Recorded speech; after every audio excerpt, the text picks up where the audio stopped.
Kining Bay Mall mga igsoon sa Liloan, Cebu. Kuan kini siya. This is a project of Viking Land and Top Line group of companies, and of course in partnership with the local government of Liloan, Cebu. Samar gyapon ni siya sa Seaport Pier 88. Top Line Viking Land gyapon ni siya nga project in partnership Japon sa Municipality of Liloan. Maayong hapon mga igsoon. Nana ko karon sa Liloan para snacks ako. Ako sa ni-enjoy akong star bread o cheese bread, and then doon ako soft drinks.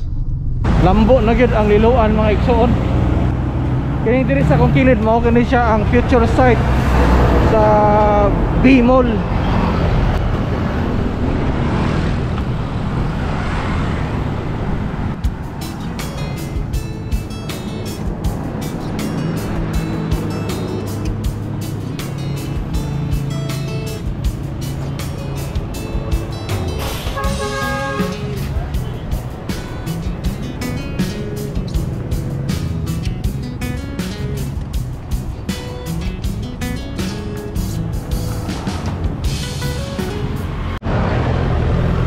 Kadto maigsoon mao na kanang ilahang Grand Mall, Gisano Grand Mall, og kanhi mao ni lang Bay Mall.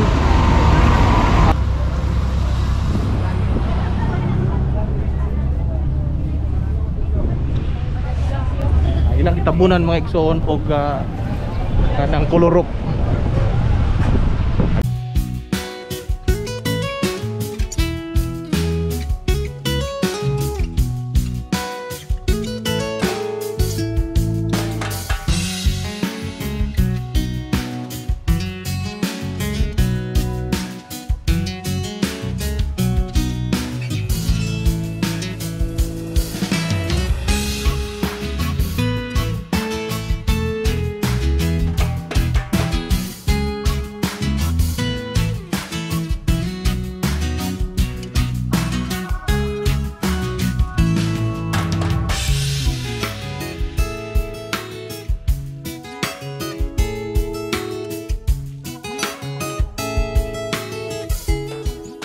Plano ang local government sa Liloan, adunay plano aron nga mapanindot nila ang road network sa Liloan.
Cayetano Grande of Liloan.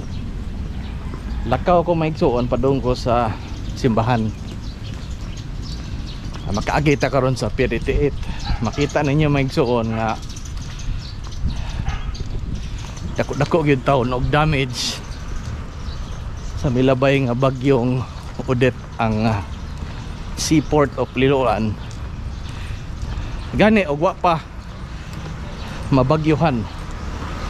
Siguro aduna nay biyahe gikan sa Liloan hang padong sa Mactan Wharf o Liloan padong Pier 3 Cebu City. Dagko to kay kog singot mga igsoon. Ari agita sa Pier 88. Mao na kini. Wa pagid makasibog ang ilahang construction. Ingon mga igsoon nga tungod sa bagyo doon na mga damages, and then wa pa sila makaklaim sa insurance. Mao ka na ilang gipaabot.